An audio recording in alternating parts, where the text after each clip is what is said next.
Hey there guys, I'm back to another video. Today I thought it'd be cool if we take a look back on the PS4 before we move on to the next generation. The PlayStation 4 has been around for almost 7 years now, with so many great games to go along with it. This isn't going to be like a history lesson on the PS4 throughout the years or anything like that. I'm just going to talk about my thoughts on the system before its launch, E3 2013, and my history with the console along with some of its best games throughout the years.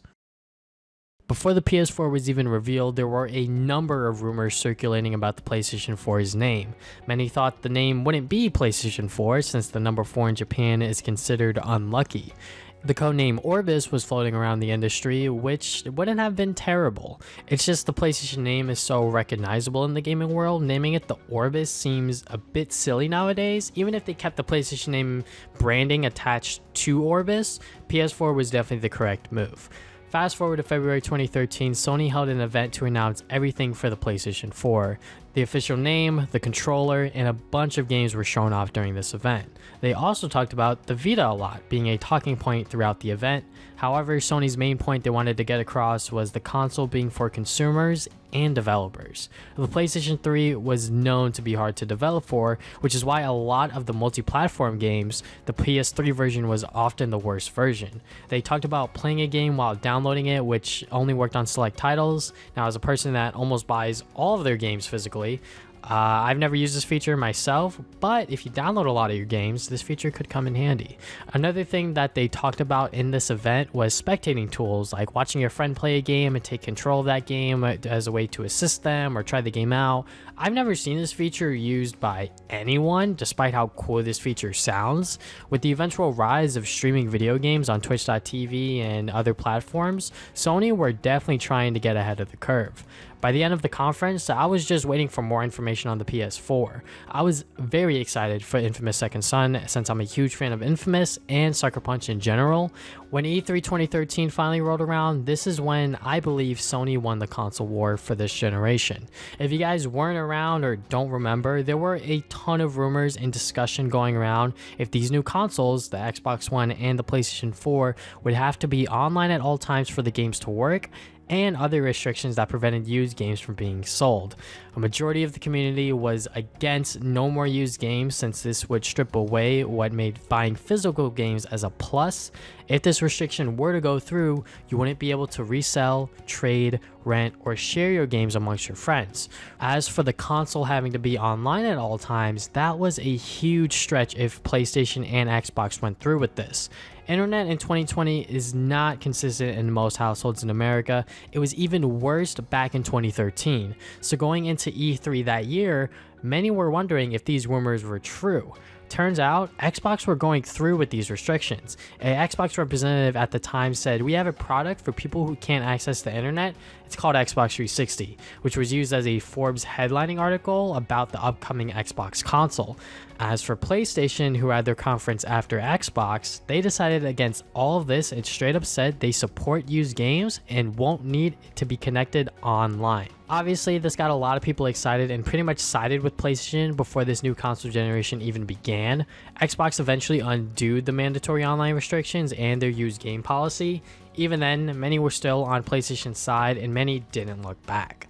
The PlayStation 4 launched in the States on November 15th, 2013. The launch titles included Call of Duty Ghost, Battlefield 4, FIFA 14, Killzone Shadowfall, and Knack. Other launch window titles included Infamous Second Son and Assassin's Creed 4. Obviously, I didn't buy a PlayStation 4 at launch because I learned my lesson with the Wii U. It's very nice and exciting getting a console at launch, but usually there isn't a steady flow of games being released for the console. The only launch game I wanted was Infamous, but I don't think it was worth spending $400 just for a new Infamous game. Then again, I did buy the Switch at launch a couple years later, but I digress. I waited until Black Friday the following year, 2014, to get my PlayStation 4. The bundle I purchased had GTA 5 and The Last of Us for the sweet price of $400.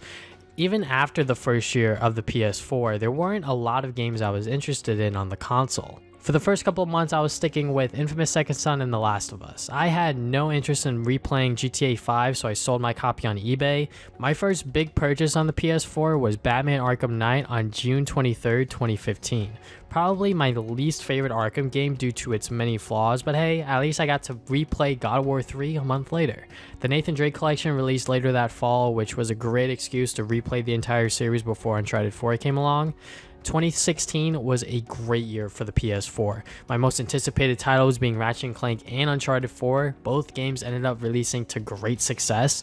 E3 2016 was also Sony's best E3 during the PS4 era. So many great games were shown off like God of War, Detroit Become Human, The Last Guardian, Horizon Zero Dawn, Death Stranding, and Spider-Man.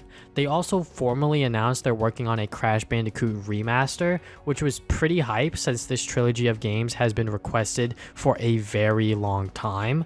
From this E3 forward, their presentations were very underwhelming. They pretty much stuck with these set of games to show during the following E3s until they were released. I know they would sprinkle in a couple new games here and there like The Last of Us Part 2, but the focus would be relatively stagnant for the next couple of years. Speaking of The Last of Us Part 2, they announced this game along with Uncharted The Lost Legacy, Knack 2, Crash Insane Trilogy, and more during the PlayStation experience of this same year, 2016. In 2017, I picked up 3 big exclusives: Horizon Zero Dawn, Crash Bandicoot Insane Trilogy, and Uncharted The Lost Legacy. The Insane Trilogy was a timed exclusive, but I was still super hyped nevertheless. It definitely lived up to my expectations.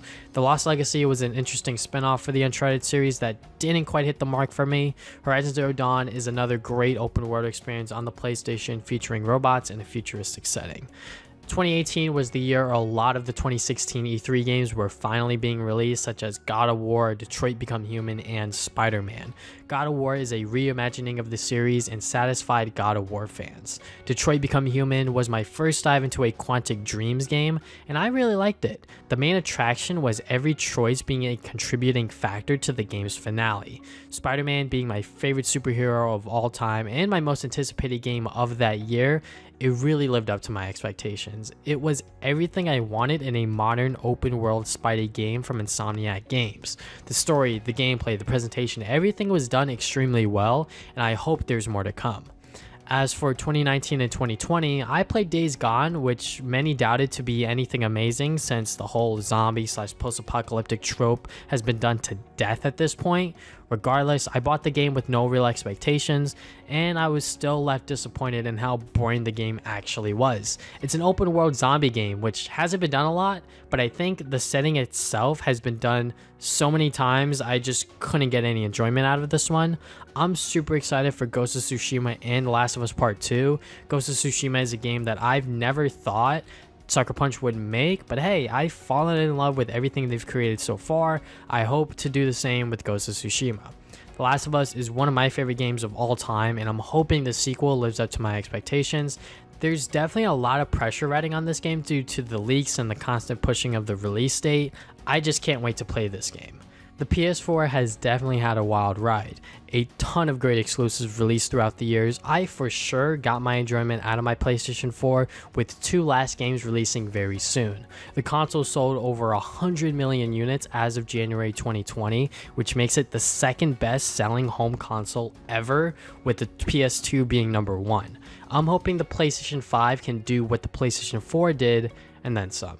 Thank you guys for watching this video. If you guys haven't already, you can subscribe and put new videos up on Saturdays. You can follow me on social media, Facebook and Twitter. I try to put updates to my future videos on there. Check out my podcast, the Travis and Damien Podcast, at anchor.fm/Travis Damien Podcast. We talk about gaming stuff, superhero movies, anime, and so much more on there. Thank you guys for watching this video once again, and I'll see you guys next time with more videos.